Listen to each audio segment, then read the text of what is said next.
মক্কার সেই কাফেররা ঈমান আনেনি সত্য, কিন্তু এই ঘটনার মাধ্যমে আল্লাহ কিয়ামত পর্যন্ত উম্মতে মুহাম্মাদীকে শিখিয়ে দিলেন ভবিষ্যতের কোনো কাজের জন্য অবশ্যই ইনশাআল্লাহ বলতে হবে।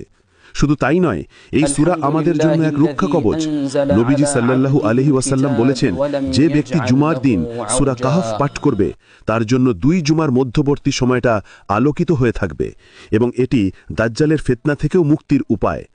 সূরা কাহফের নাজিলের এই পটভূমি আমাদের মনে করিয়ে দেয়, সত্যের পথ কণ্টকাকীর্ণ, কিন্তু আল্লাহর সাহায্য আসবেই।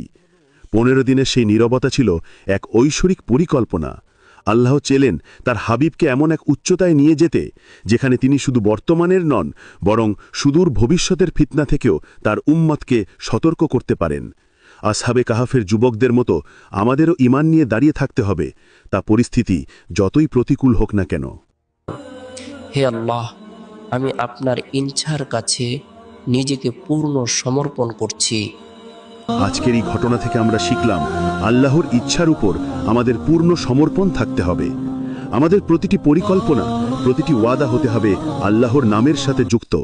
আসুন আমরা প্রতি জুমায় সূরা কাহফ তিলাওয়াত করি এবং এর শিক্ষাগুলো নিজেদের জীবনে ধারণ করি। আলহামদুলিল্লাহিল্লাযী আনজালা আলা আবদিহিল কিতাবি ওয়া লাম ইয়াজআল লাহু আওজা। ভিডিওটি ভালো লাগলে শেয়ার করে অন্যকে জানার সুযোগ করে দিন। ইসলামের এমন আরও অজানা ইতিহাস জানতে আমাদের সাথেই থাকুন।